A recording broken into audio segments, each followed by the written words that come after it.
So today on What's It Worth? Okay, I have a really interesting coin with a little bit of history that speaks to the time that we were living in. Granted, it's not even 10 years old yet, but we had a pretty significant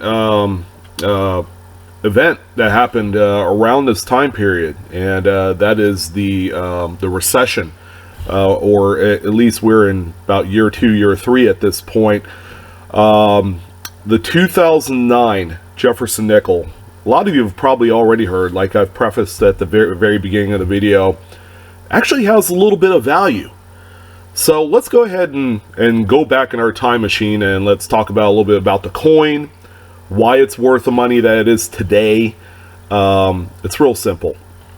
The U.S. Mint curbed down the production of both nickels and dimes because at this point, people were using less change. Okay, there was more of a switch to a digital-based currency system, whether it's like PayPal, Venmo, Apple Pay, whatever the case may be. A lot of online bill pays, that sort of thing. Amazon really took off at this point in time. A lot of these factors, okay, dwindled down the amount of usable change, the physical stuff being used in circulation. Furthermore, because of the way the economy was, there was less change being used. There was more being cashed in because people needed the money to, pay bills, mortgages, that sort of thing. So there was more of the saved coins being reintroduced into circulation. So therefore, there was less of a need for the actual coins to be produced during this time. So how rare are we talking about as far as 2009 dated coins? Well, that's a great question. The coin that you see on screen is a Denver minted coin, okay? Both the Philadelphia and the Denver minted coins both have about the equal valuation in terms of how much they're worth, okay? This is really interesting because usually the Philadelphia version of the coin usually is worth a whole lot more, in terms of a low mintage factorization in this whole thing.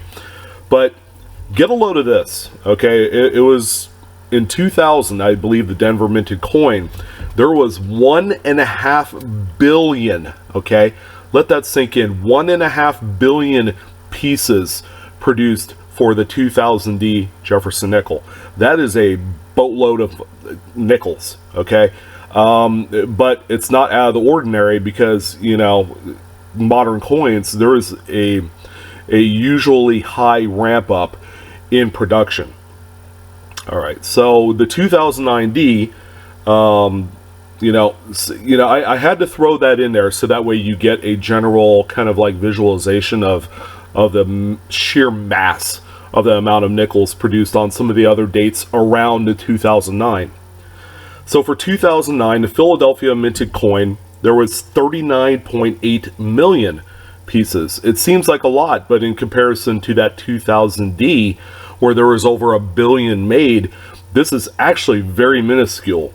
For the Denver minted variety, like you see on screen, there is 46.8 million, and I will say there was only that amount. I use the term loosely because, in the grand scheme of things, there's still quite a bit.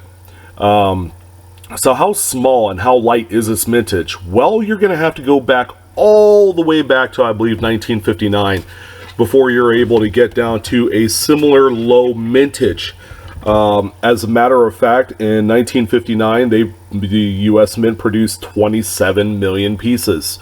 All right, so it's further less, but you would have to go back, over 60 years to find another coin with lesser mintage. So between then and now, all the other coins have hundreds of millions produced, and which further solidifies the status of the 2009 Jefferson nickel as being one of those modern rarities that you really want to pull out of change.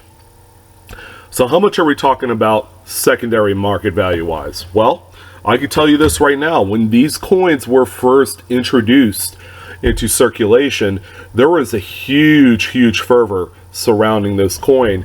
It wasn't until after it was released that people come to find out that the mintages were really small. So with that being said, a lot of these coins were pulled out of circulation in roll form and bag form. People were pulling them as singular pieces out of change, and there are quite a bit of BU specimens out in the marketplace today. Okay, so it was treated as similarly as the 1950D Jefferson nickel, where there is a lot of BU specimens still available for purchase today at a reasonable price. However, when you're talking about a singular piece back in 2009, these sold for $5 each.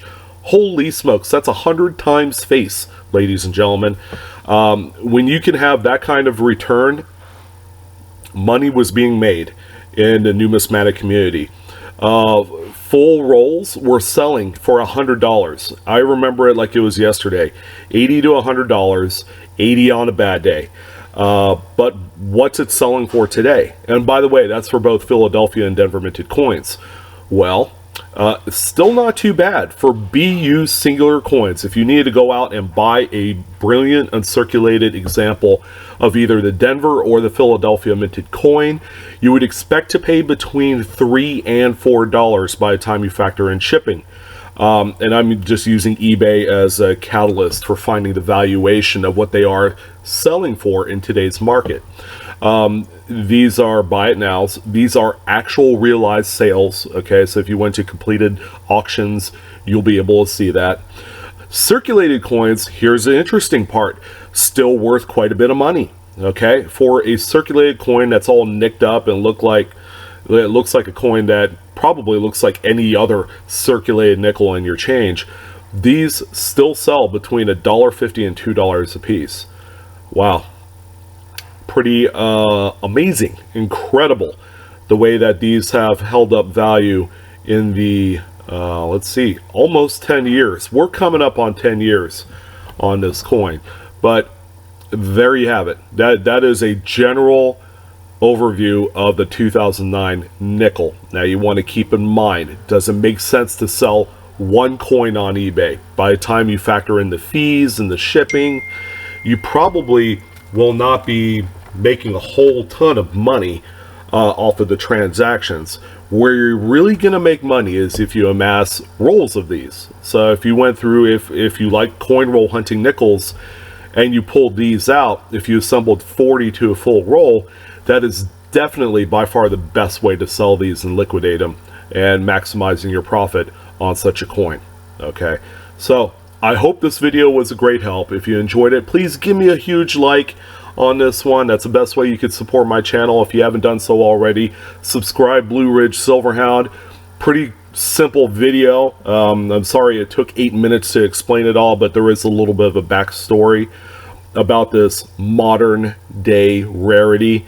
At 39 million pieces, it's hardly rare, but in comparison to all the other dates, this coin is absolutely special, and it's going to be worth money as we go on. You know, these things are not going to dip under $1. I just don't see it. People love their Jefferson nickels too much for that to happen. So I appreciate your guys' time. Thank you for all the support. You guys have been fantastic, and love you guys. Keep hunting, keep searching. Stay tuned for a lot more of these videos. I love doing these what's it worth videos because you know, a lot of us are exposed to regular change, and that's how we get started collecting. All right, so you guys take care, and I'll see you on the next one.